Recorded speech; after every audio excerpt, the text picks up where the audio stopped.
somebody took it away from me in the blink of an eye. In less than a month, this woman destroyed what I had worked for 15 years. I mean, your credit score is basically all you have. I was mugged. They got my information. It can really negatively affect your life. Then they went off with the information and basically became me. I feel it's a loss of control that someone's out there pretending to be you and doing things in your name that can come back to haunt you. Somebody was using my name and all my personal data. They'd done it all. I just didn't even know where to start. They had a long record. It's a terrible feeling.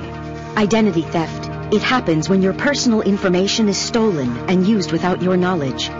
It's a serious crime that can cost you time and money, ruin your credit, and destroy your good name. When I was a victim of identity theft, my mail had been stolen. I was shopping at a grocery store and someone took my wallet.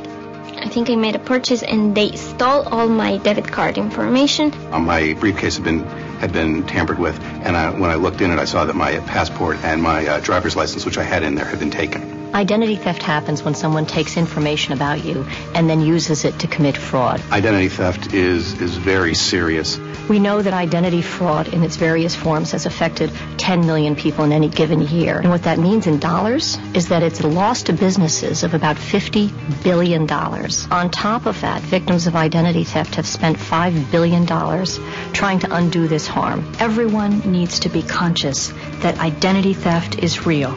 When you get news that your identity has been potentially stolen, it's sort of this open-ended problem that has occurred, and you don't know what's going to come of it. No one's immune, which isn't to say that we're powerless. There's a lot we can do to deter, detect, and defend ourselves.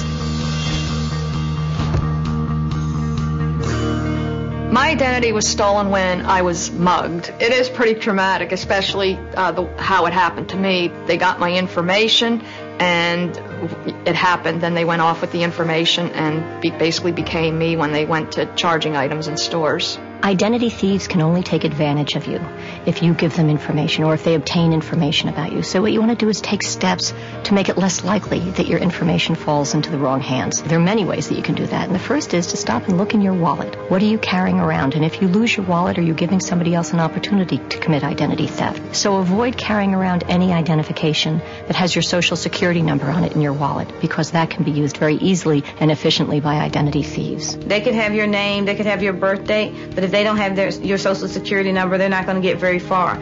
But all they really need is a social security number, and they can misspell your name and still get credit. The only place that social security card number should be is in your head and protected somewhere at home where you keep your other valuables. And if someone asks you to provide a social security number, ask them why they need it, how they're going to keep it, how they're going to safeguard it, because you don't want that number to fall into the wrong hands. I had an incident that I thought was a valid reason to give out information until they asked for my social security number. I went as far as the first 3 digits. I thought, gee, they don't need that. And then I hung up. This is a crime. You have to think when you're at home, protect your identity. Don't leave around your personal documents, your date of birth. Somebody could come into your home and have immediate access to that information. You also have to be careful about your trash. Now, a lot of people routinely receive things in the mail, maybe bank statements, credit card statements, or health insurance forms, and if they don't need them, they just throw them away in the trash. They shouldn't do that. Everyone should invest in a shredder.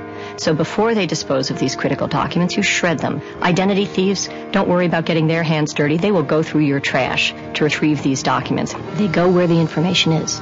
They'll steal your mail. They will steal your trash. They'll steal your wallet. And that's how they get information about you. Deter identity theft. Protect your social security number. Shred financial documents and paperwork with any personal information before you throw them out. Never give out personal information on the phone or internet unless you know who you are dealing with.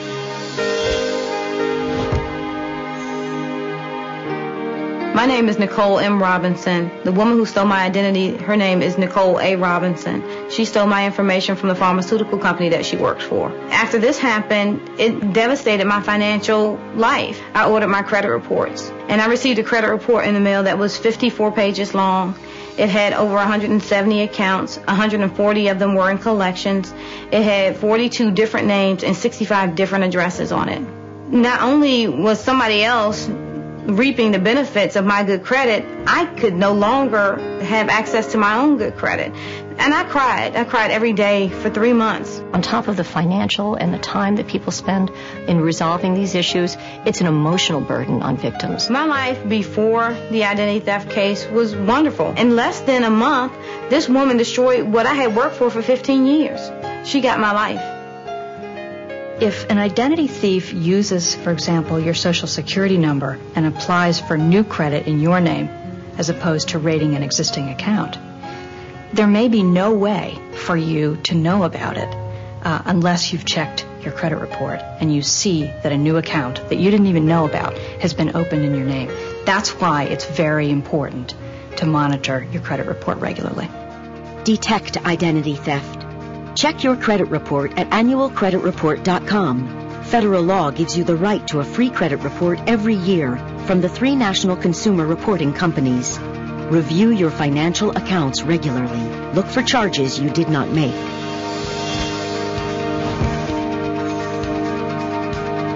When someone realizes that they're a victim of identity theft, it's like getting a kick in the gut. You feel paralyzed for a moment. But it's really essential for victims to move quickly and deliberately in starting to resolve the problems that arise from identity theft. I did what everybody knows to do, and that's call your credit card companies and cancel your credit cards. However, that's not enough. There was one major bit of information I did not have, and that was to call the 3 major credit bureaus. And I did not do that, and what happened was this person then went back. She was able to reopen the credit cards that I canceled. She was also able to open new credit cards in my name. If you find you've become a victim of identity theft, the first thing you need to do is contact one of the 3 major credit reporting agencies and have them put a fraud alert on your file. You got to take it seriously. You even suspect it, you got to put fraud alerts on. You got to take the steps to protect yourself, and you got to inform yourself about what to do so that when it does happen to you, you can do it quickly because time is critical. You next want to contact each of the creditors or other institutions where your information has been misused. Then you follow up in writing and dispute these accounts and get a letter from them resolving these disputed fraudulent accounts. The FTC has an affidavit, which in my case I used, to write out your explanation of what happened that you can then use to submit to creditors trying to collect on fraudulent accounts. When you're trying to tell them, look, my identity was stolen, it helps prove it to them. You next want to contact your local police department, report the crime, and get a copy of the police report. You should contact the police immediately because otherwise you have no proof that there was a crime. It's very important that you report it to the police because there are certain agencies that you need or we recommend that you contact, and they're probably going to refer you back to the police department to see if you have a police report or not. And finally, you need to contact the Federal Trade Commission online at ftc.gov/ID theft or call us toll-free at 877-ID theft to report this to us. Defend against identity theft. Call the 3 credit reporting companies and place a fraud alert on your credit report. Then ask for the free credit report you're entitled to. Close any accounts that you suspect have been tampered with or opened fraudulently. Start by calling the security or fraud department of each company. Follow up in writing and include copies of supporting documents. File a police report. Contact the FTC. Your information also helps law enforcement officials across the country to track down and stop ID thieves. Let's treat our personal information as we would our cash.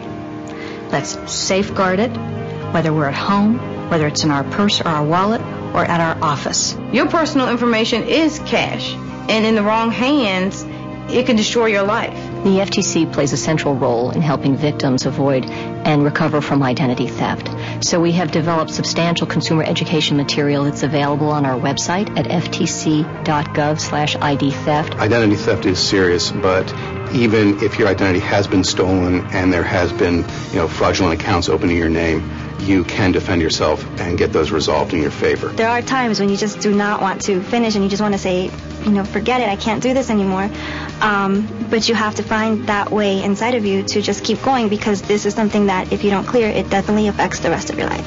What I want is for us to create a culture of security for our personal information so that this crime in the future will be diminished greatly.